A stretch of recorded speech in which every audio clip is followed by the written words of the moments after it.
Depois de ter vivido uma vida na carne, em um corpo físico de mais de 33 anos, o Senhor Jesus foi crucificado. Sendo ressuscitado na madrugada do terceiro dia pelo Pai, ele, Jesus, depois de aparecer a muitos, disse aos 11 apóstolos, lançando-lhes em rosto a incredulidade e a dureza de coração, o seguinte: ide por todo o mundo, pregai o Evangelho a toda a criatura. Quem crer e for batizado será salvo, mas quem não crer será condenado. Leia-se Marcos 16, de 14 a 16. Todo o mundo, toda a criatura, disse Jesus. Duas hipóteses podem ser aplicadas, melhor diríamos, poderiam ser aplicadas a essas palavras do Salvador, porque realmente só uma é possível. E a hipótese impossível é a de que Jesus tivesse mentido e o Evangelho não pudesse ser pregado e não conseguisse alcançar todas as criaturas. O Senhor teria sido irresponsável e inconsequente, dando a entender uma coisa que ele sabia não ser verdade. Se existisse a indigesta e abstrusa predestinação fatalista. O testemunho bíblico sobre o Senhor, todos sabem, é de que jamais se achou engano ou dolo em sua boca. Ele jamais mentiu. Literalmente está registrado: não houve engano na sua boca. Isaías 53, 9. O qual Cristo não cometeu pecado, nem na sua boca se achou engano. 1 de Pedro 2 e 22. E nele não há pecado. 1 de João 3 e 5. Ora, se não houve qualquer tipo de engano no Senhor, enquanto ele vestia um corpo carnal, como haveria ele de mentir e de dizer enganos, quando já portava o corpo glorioso, com o qual permanece até hoje e permanecerá para sempre, e com o qual pronunciou as verdades que citamos: todo o mundo, toda a criatura.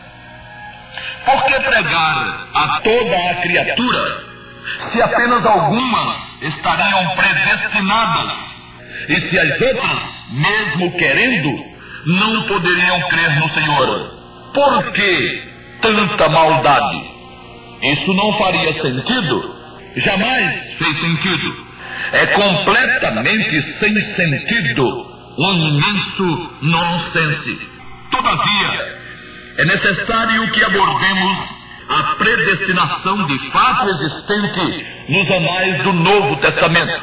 Existe sim uma predestinação declarada pelo Santo Espírito, só que ela não tem nada de fatalista, ou seja, ela não ensina e nem significa que o Todo-Poderoso tenha escolhido pessoas para a salvação e deixado as demais entregues às trevas eternas.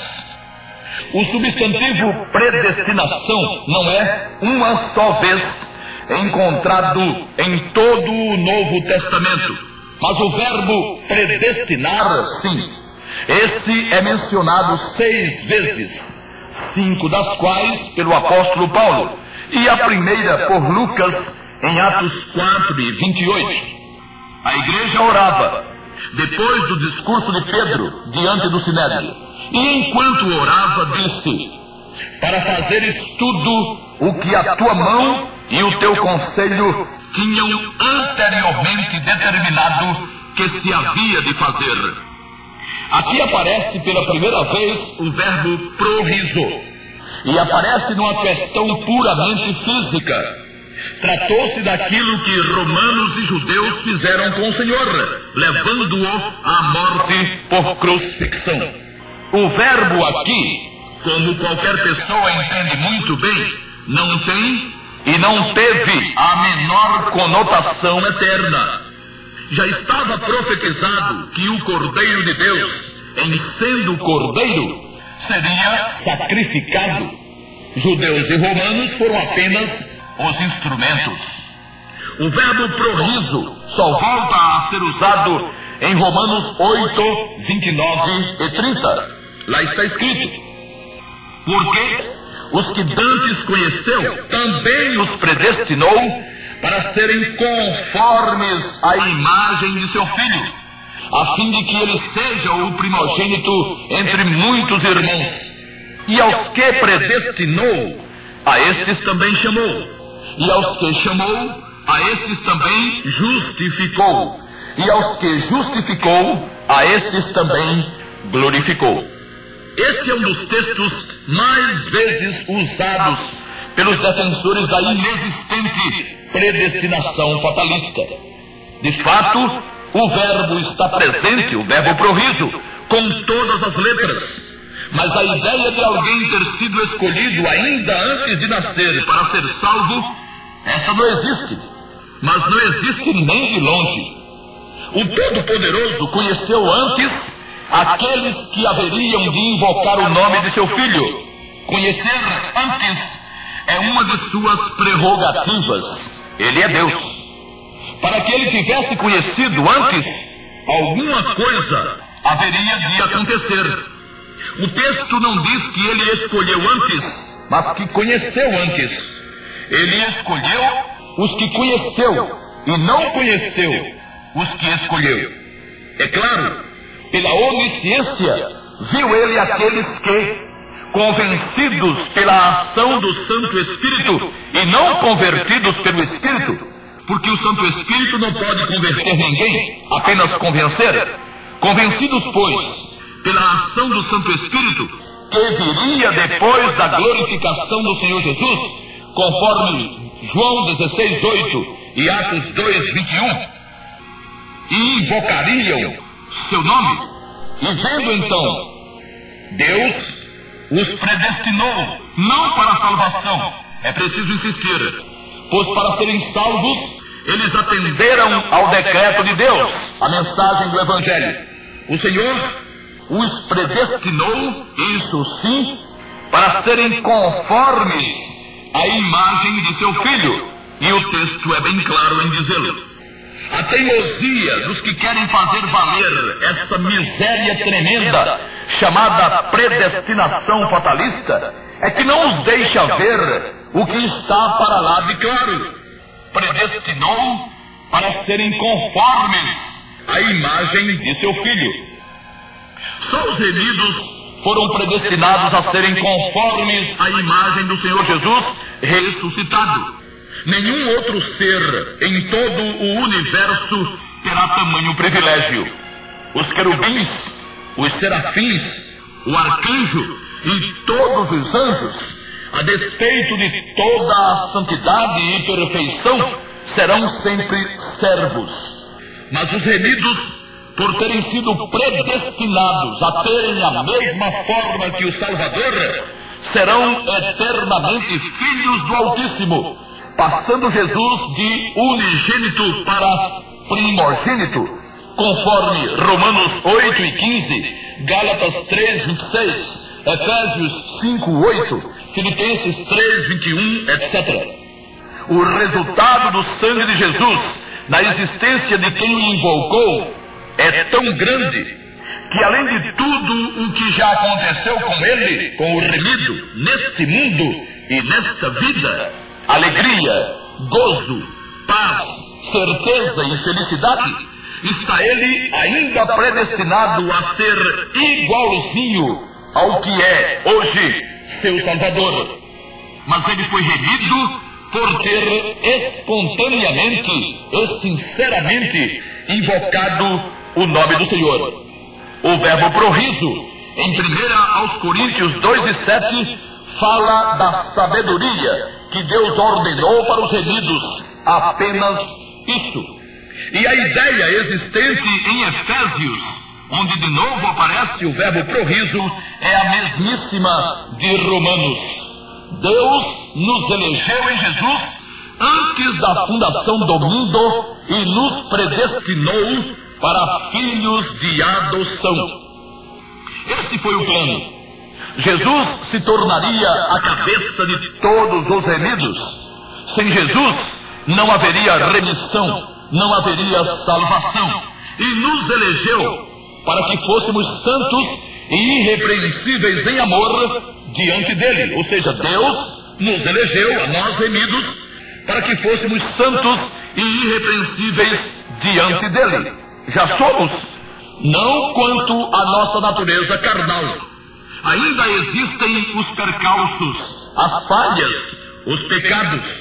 O próprio apóstolo, na mesma epístola aos Efésios, aconselhou: não deis lugar ao diabo. Aquele que furtava, não furte mais. Não saia da vossa boca nenhuma palavra torpe, e não entristeçais o Espírito de Deus. Toda a amargura, e ira, e cólera, e gritaria, e blasfêmias, e toda a malícia sejam tiradas de entre vós. Efésios 4, 27 a 31. Enquanto no corpo, continuamos com a natureza carnal, que precisa ser reprimida e esmurrada. 1 aos Coríntios 9, 27. Mas no que diz respeito à natureza espiritual, porque fomos predestinados a sermos iguais a Cristo, e quanto à natureza do Espírito já o somos, quanto à natureza espiritual, Paulo afirmou: estais perfeitos nele, que é a cabeça de todo o principado e potestade. Colossenses 2:10. Não se aperfeiçoa o que já está perfeito. Deus nos predestinou, a nós remidos, depois de sermos remidos, para filhos de adoção, mas não nos predestinou quando ainda éramos homens naturais e perdidos em nossos delitos e pecados, para sermos salvos. Em Efésios 1 e 11, onde pela última vez no Novo Testamento aparece o verbo prorizo, predestinar, permanece a mesma ideia. E ali, o apóstolo, depois de dizer que primeiro eles, os judeus, foram alcançados, complementa: em quem também vós estáis, isto é, vós gentios, depois que ouvistes a palavra da verdade, o evangelho da vossa salvação, e tendo nele também crido, fostes selados com o Espírito Santo da promessa. Efésios 1 e 13. Depois, e não antes. Se Deus os houvesse predestinado antes da fundação do mundo para a salvação, então eles já estariam na graça, mesmo antes de nascerem. Não já haviam sido predestinados? Que incoerência é essa? Mas como não existe a tinhosa predestinação fatalista, jamais existiu. Os efésios e todos os remidos em todos os tempos só se tornaram remidos depois que ouviram a palavra da verdade, o dom gratuito da salvação eterna pela invocação do nome maravilhoso de Jesus, e tendo nele também crido, ou seja, e tendo nele confiado, como haviam feito os judeus remidos, é que foram selados com o Santo Espírito. Todos os papas da predestinação, Calvino, Spurgeon, Samuel Falcão, etc., não se sabe se por má intenção, por confusão mental ou por incompetência mesmo, usaram expressões como eleitos, escolhidos, eleição, etc., para inventar e espalhar essa coisa esquisita que desonraria sobremaneira o caráter impoluto e justo do Criador.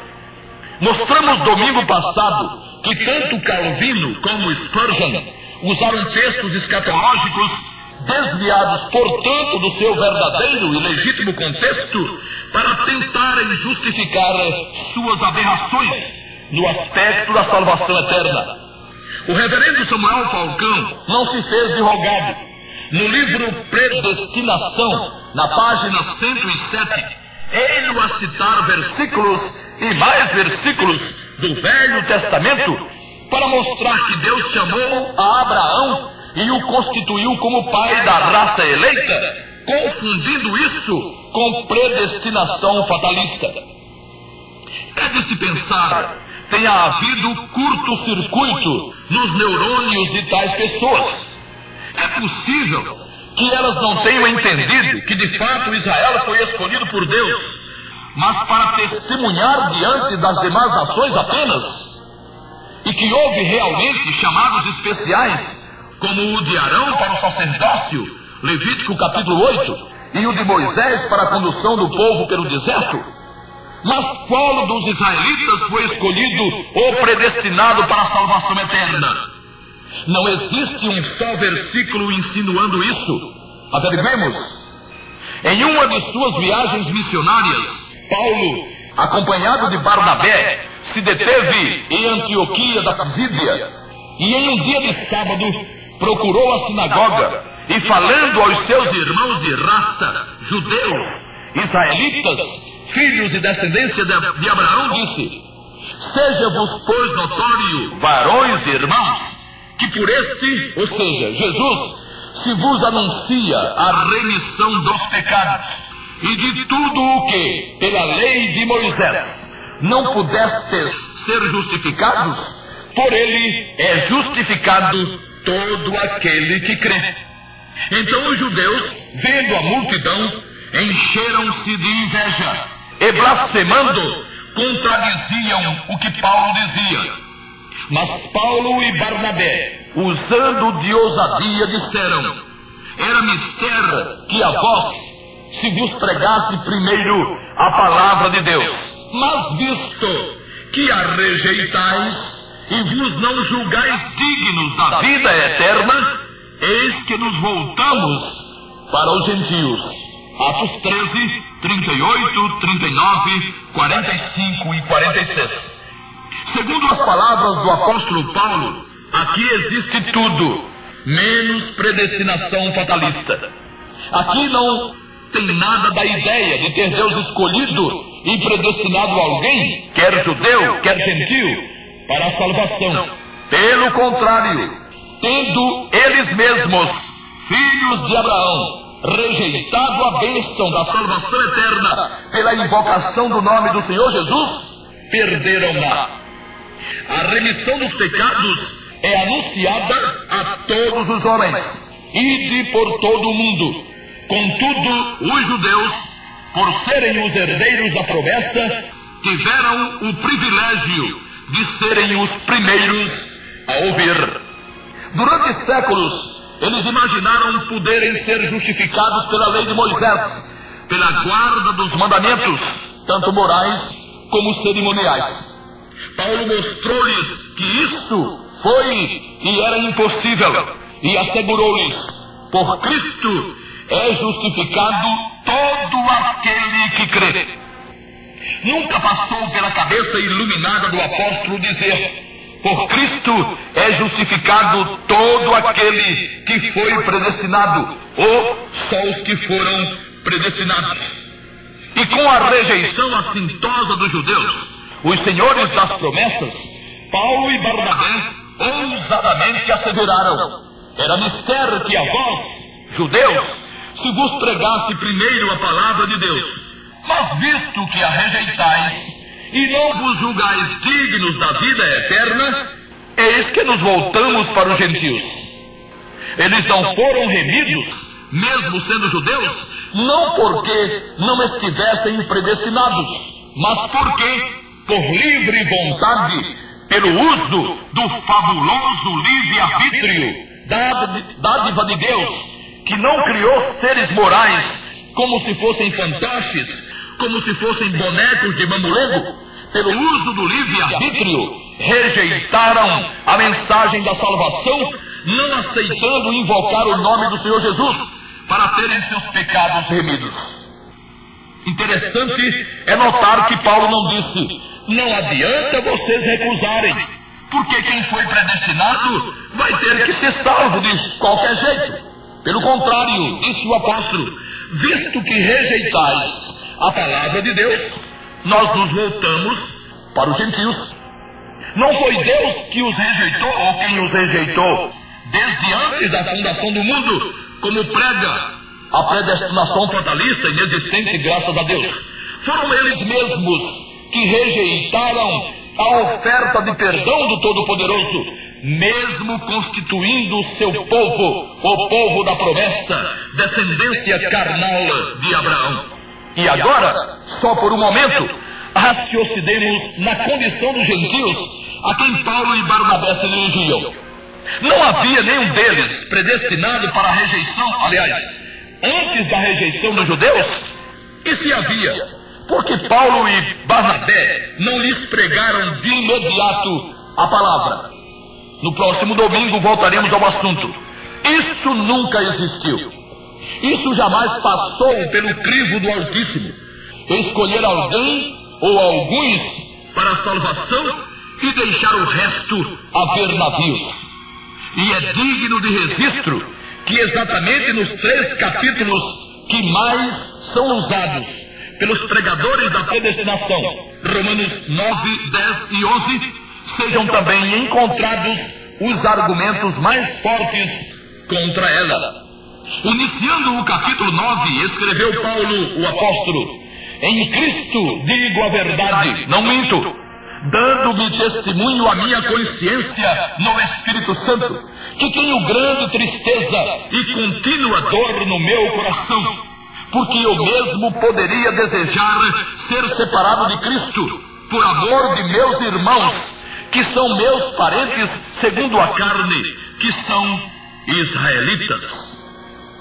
Estaria Paulo admitindo sentir dor e tristeza em função de uma determinação sábia de Deus?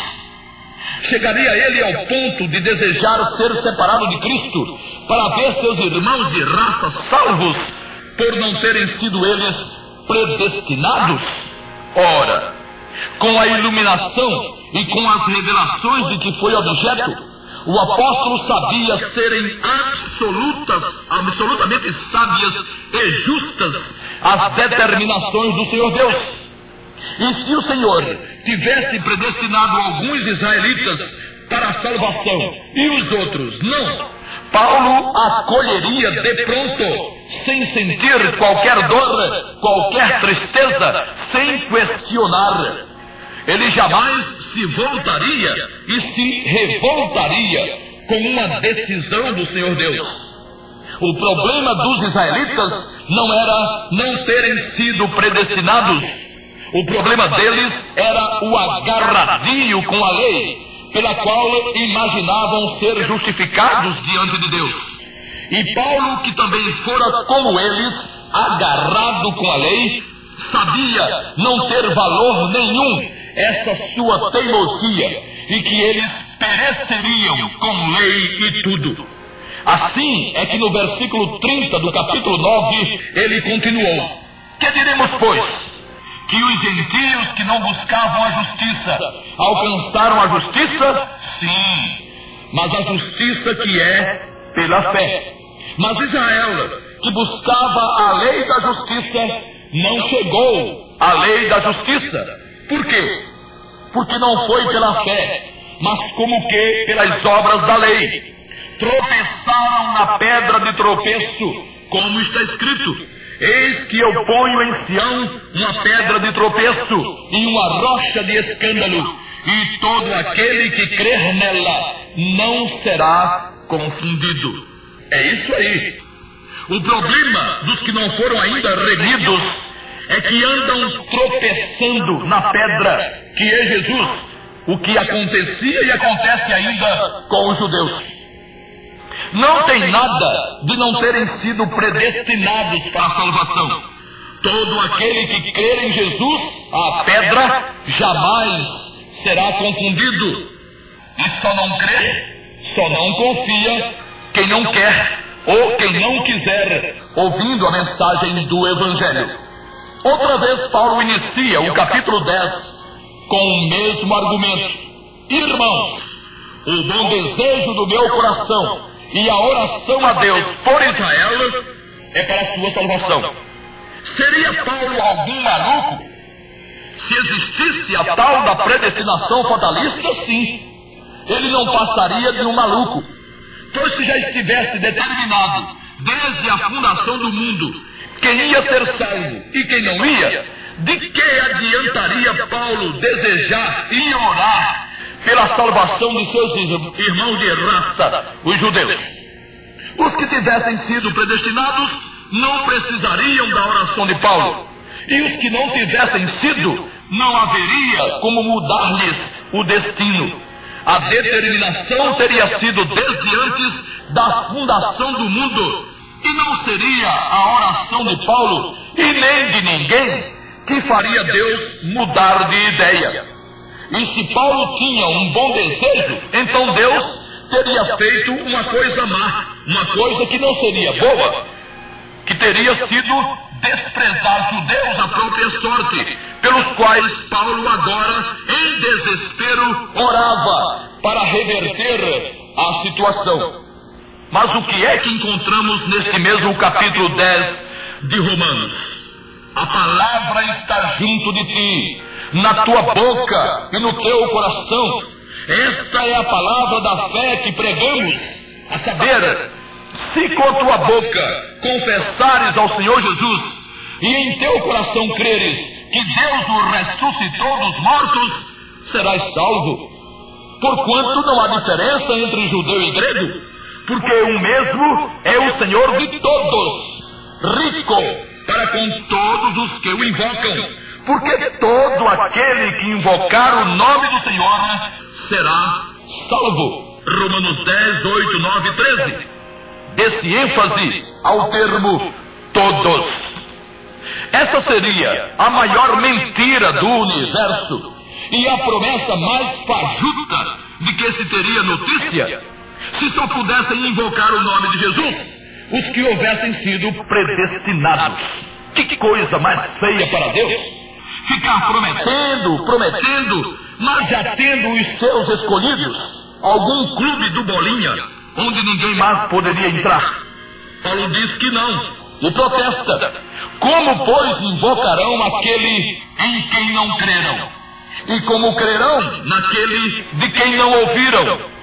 E como ouvirão se não há quem pregue? Romanos 10, 14.